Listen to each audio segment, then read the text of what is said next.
अगर हिंदू राष्ट्र में क्या बैलगाड़ी से चलेंगे, हिंदू राष्ट्र में क्या भूखे रहेंगे, हिंदू राष्ट्र में क्या पत्ते बांध कर रहेंगे? वो सिर्फ छल और छलावा है देश की जनता को भ्रम में डालकर देश को बेच देने का। देखिए ये बहुत दुखद है और हम हमेशा एक बात बोलते हैं कि एक एक करके सबका नंबर आएगा। आप चुप रहकर तो देखिए, और जो देश के प्रति कर्तव्य है, जो देश की और सरकार के गलत नीतियों पर बोलना, अगर हम नहीं बोलेंगे, आवाज नहीं उठाएंगे, चुप रहते रहेंगे तो नंबर तो आना ही है। कभी बैंक कर्मियों का आता है, कभी शिक्षकों का आता है, कभी रेलवे कर्मियों का आता है, और अब बात सेना तक पहुंच गई है। एक सैनिक को तैयार होने में 2 साल से 3 साल का कठिन परिश्रम करना पड़ता है और कठिन समय लगता है। अब बताइए 4 साल बाद, 4 साल का ही शॉर्ट पीरियड उनका नौकरी रहेगा, उसके बाद से वापस। तो उनका आगे क्या करेंगे? अब उनके खतरे पर भी, सेना पर भी जो है तलवार लटक रहा है। ये बहुत अफसोस की बात है, बहुत दुख हुआ मुझे ये सुनकर। कह रहे हैं कि हम जो युवा रखेंगे, केवल सेना में केवल युवा रहेंगे, जो बुजुर्ग हो जाते हैं उनको घर भेज देंगे। तो क्या 4 साल में ही बुजुर्ग हो जाते हैं? मतलब 4 साल नौकरी के बाद मुश्किल से बहुत कम उम्र में सैनिक जाते हैं। 21 साल 22 साल की उम्र होती है, 23 साल, तो क्या 25-26 साल के होते होते वो बुजुर्ग हो जाते हैं? बाकी उम्र वो क्या करेंगे? बाकी उम्र वो कहां जाएंगे? किसके लिए काम करेंगे? तो एक तो सेना ही है देश का। मैं देश की सरकार से अपील करूंगी, ये सेना ही है जिसके वजह से हम अपने देश में, अपने घरों में सुरक्षित बैठे हैं।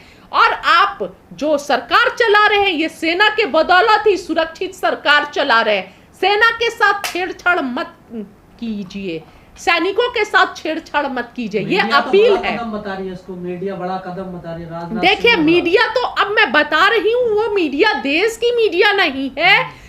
मीडिया जो होती है वो हर पक्ष और विपक्ष, फायदे और नुकसान दोनों दिखाती है, लेकिन अब वो मीडिया देश की मीडिया नहीं है, वो भारतीय जनता पार्टी के प्रवक्ता बन गए हैं। इसलिए वो मीडिया की बात मत कीजिए। रुपया लगातार गिरता जा रहा है देश का, बहुत अफसोस की बात है।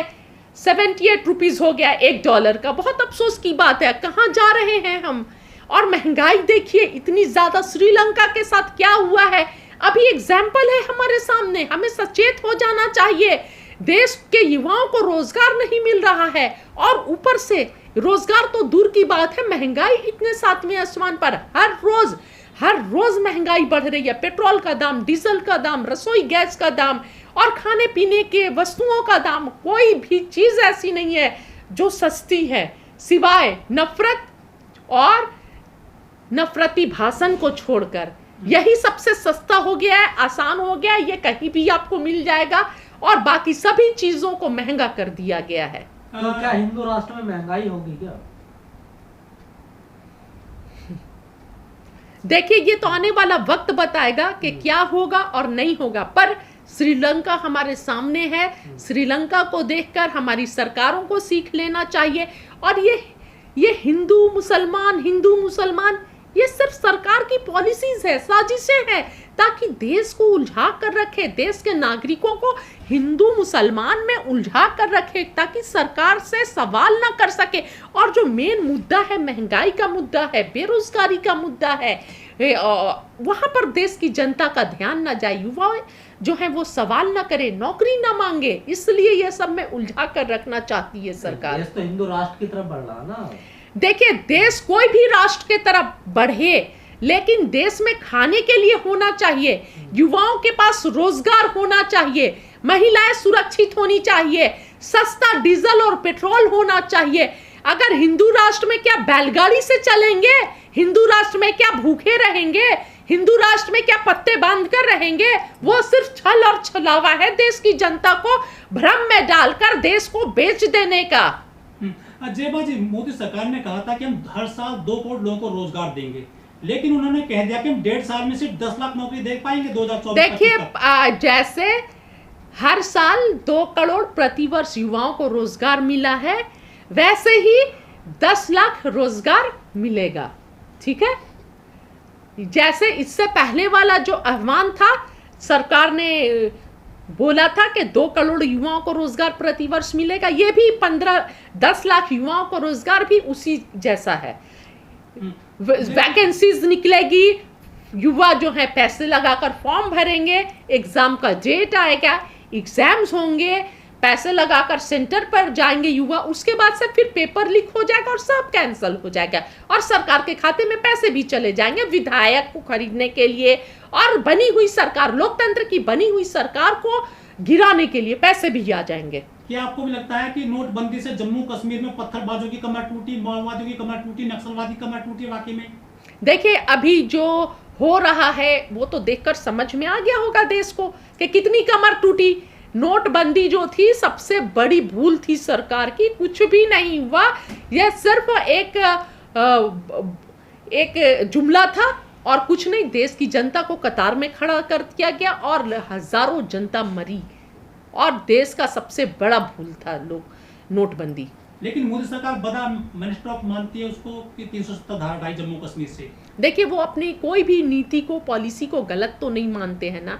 जाइए, मैं लद्दाख गई थी और लद्दाख में जनता जो है, मैं मुस्लिम जनता की बात नहीं कर रही हूँ, और भी जो जनता है वो बहुत असंतोष है।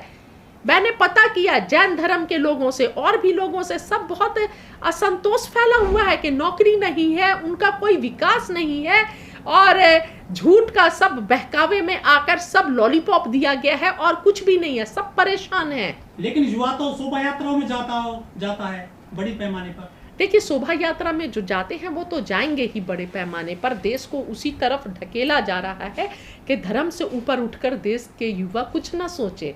अगर देश के युवा पढ़े लिखे नहीं, बेरोजगार रहें और इंटरनेट की सेवा दी गई है ताकि मोबाइल में हर वक्त नफरती जो भाषण है वो देखते रहें और नफरत फैलाते रहें। युवा बेरोजगार रहें, जितना कमज़ोर हो जाएंगे, बेरोजगार रहेंगे, अनपढ़ रहेंगे, तो उन्हें पपेट बनाया जा सकता है। आसानी से पढ़ लेंगे, लिख लेंगे, रोजगार मिलेगा, अच्छे पैसे कमाएंगे, तो उनको समझदारी होगी। तो क्या नफरत की खाई बढ़ती जा रही है? बिल्कुल बढ़ती जा रही है, बिल्कुल बढ़ती जा रही है। और मैं देशवासियों से ये अपील करूंगी कि भारत एक गुलदस्ता है और इस गुलदस्ते की खूबसूरती हर कम्युनिटी है, हिंदू, मुस्लिम, सिख, ईसाई, इस गुलदस्ते की खूबसूरती है। तो इस गुलदस्ते की खूबसूरती का हमें ध्यान रखना चाहिए। और हेट मॉन्गर्स जो हैं और नफरती भाषण और स्टेटमेंट की वजह से सिर्फ सत्ता में बैठे लोगों को फ़ायदा हो सकता है। देश की आम जनता का फ़ायदा तो विकास तभी हो सकता है जब नौकरी मिले, महंगाई कम हो और महिलाएं सुरक्षित रहें, शिक्षा जो है वो आसान शिक्षा रहे और थोड़ा सस्ती शिक्षा मिले, हमारे बच्चे शिक्षित रहें, हमारे युवाओं को रोजगार मिले, तब आम आदमी का मसला हल होगा। इस धार्मिक कट्टरता से कोई मसला हल नहीं होने वाला है और फंसने वाले हैं, क्योंकि सत्ता में बैठे हुए लोगों के बच्चे विदेशों में पढ़ रहे हैं और हमारे बच्चे यहाँ पर हिंदू मुस्लिम में फंसे हुए हैं।